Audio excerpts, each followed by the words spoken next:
The whole damn sky tore open, no warning. No countdown. Just a sudden shriek in the air followed by impact. The first explosion vaporized the northern pipeline junction. The second struck a cluster of fuel tanks. So violently, flames shot hundreds of feet into the air within 30 seconds.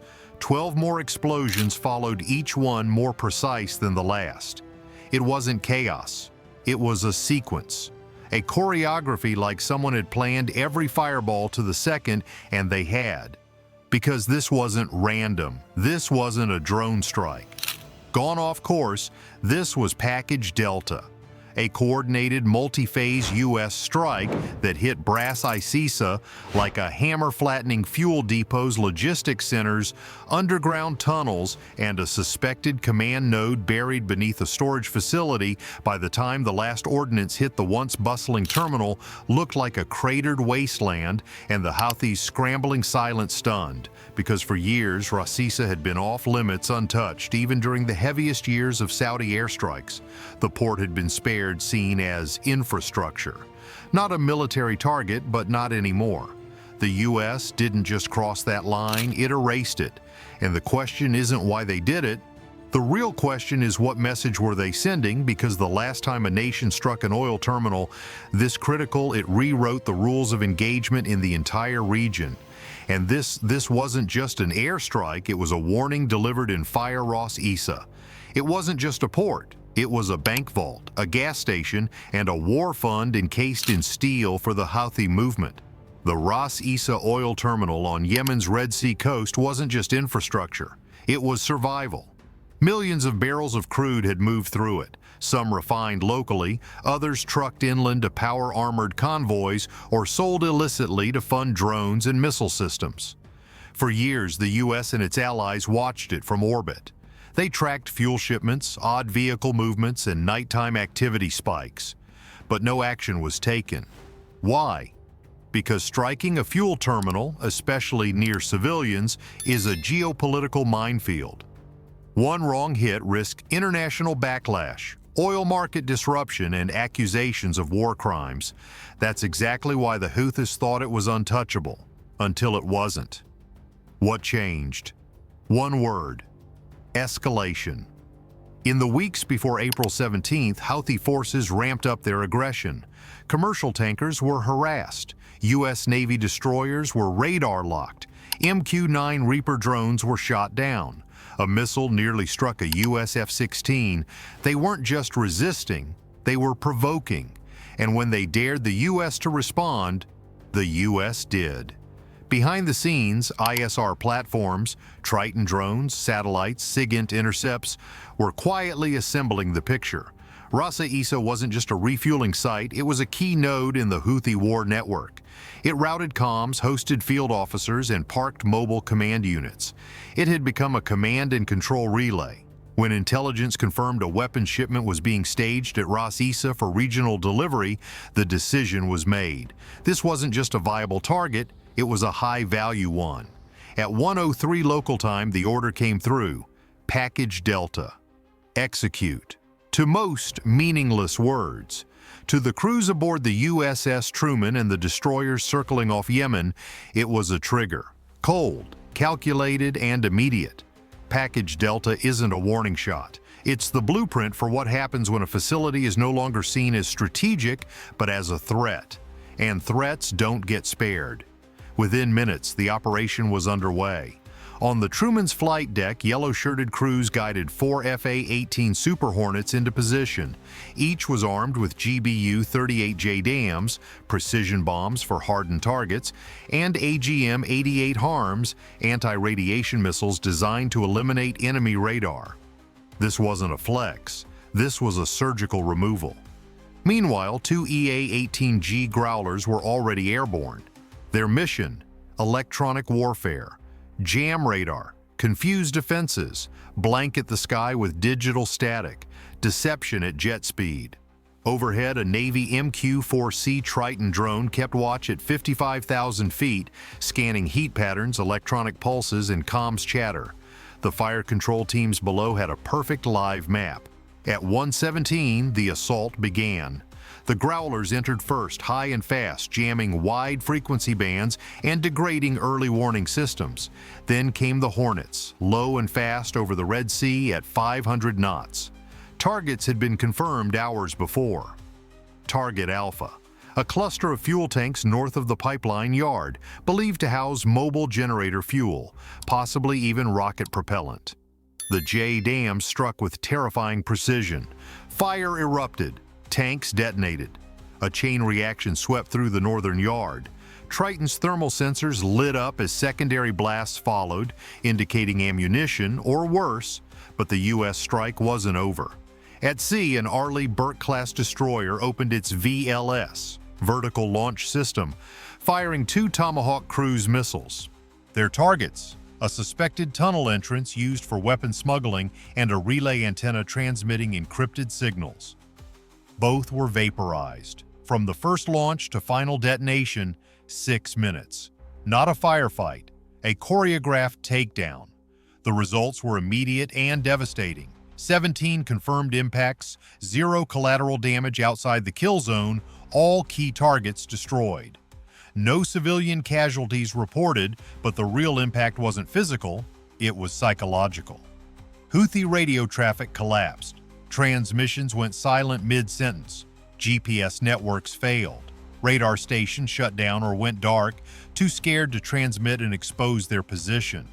They lost fuel. They lost comms. They lost command cohesion, but most importantly, they lost face.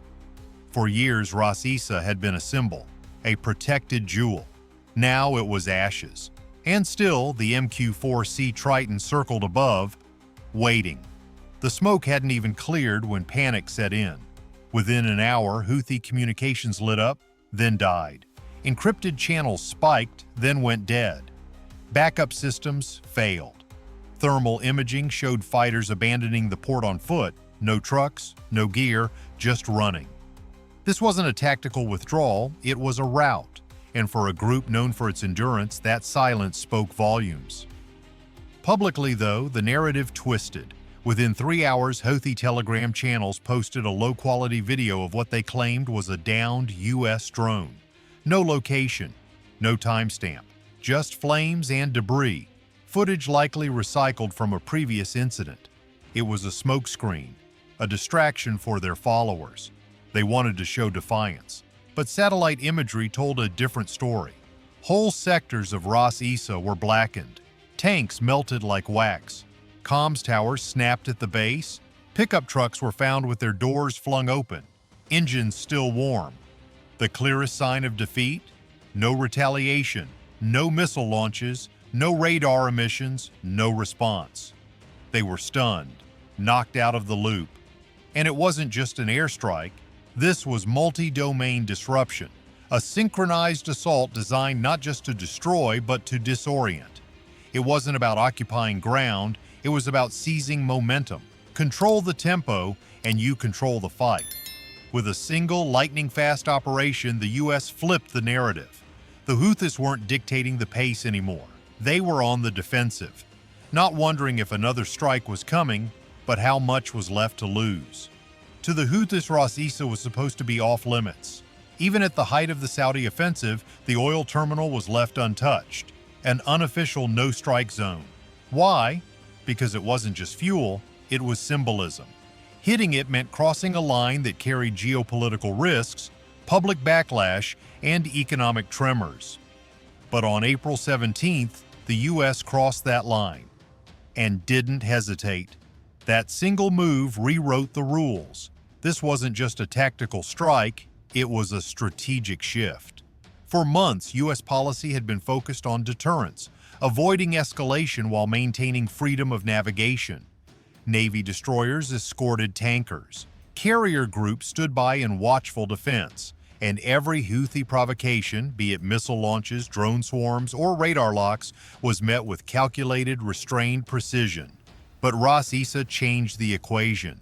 It wasn't just a fuel depot anymore. It had become a military node, used to coordinate attacks, transfer weapons, and support ongoing operations. From the U.S. perspective, it was no longer logistics. It was leverage. The Houthis had grown used to U.S. hesitation. They assumed America wouldn't fire first. That assumption cost them dearly, because you don't level a fuel terminal unless you're sending a message, and that message resonated far beyond Yemen. Tehran heard it. So did Damascus and Moscow. This wasn't retaliation, it was preemptive action. If you use civilian infrastructure for military purposes, it becomes a legitimate target. If you hide command units beneath oil tanks, those tanks are no longer protected. If your depot fuels drones attacking trade routes, that depot is now fair game. The game changer wasn't the volume of ordnance. It was the intent behind it. No public warning, no press release. Just verified intelligence, ISR data, and a new doctrine that allowed for surgical preemptive strikes with zero room for ambiguity. It was efficient. It was deliberate. And geopolitically, it was a shockwave. In less than 24 hours, oil prices jittered. Allies called emergency sessions. Diplomatic hotlines lit up across the Gulf. The Ras Isa operation sent a blunt message. If it fuels your war machine, it's a target. That mindset doesn't just affect the houthis, it affects any actor, state or non-state, hiding military assets behind protected infrastructure. There's no longer any guarantee that critical infrastructure is off limits. Ras Isa proved that the lines have moved, and the consequences are real. The fire burned for hours. Infrared satellites showed lingering heat signatures by dawn. But by then, the U.S. had already repositioned. Jets were refueled. Phase 2 was in motion. This wasn't reactionary. This was methodical warfare, built on a playbook of disruption, precision, and psychological impact. The Houthis didn't just lose a port, they lost tempo. They lost safe zones, and they lost the belief that America would hold back. Now, every move they make, every convoy, every radar ping, every late-night fuel run comes with a question. Is this the next target? Because once you weaponize infrastructure, it stops being protected. Now here's a question for you. If you were making the call, would you have struck Ras Isa? Would you have targeted the fuel stores, comms hubs, and relay points? Or would you have held back, tried to avoid escalation? Think tactically. Be honest. Drop your thoughts in the comments. We read all of them. And if this video gave you insights or maybe chills, do us a favor. Like it, subscribe. Hit the notification bell so you don't miss the next deep dive. And if you want to go one step further and support the mission, click join on our channel page. You'll get loyalty badges, comment priority, and help us bring more real naval stories to light. Until next time, stay sharp, stay safe. And remember, modern warfare isn't always on the battlefield.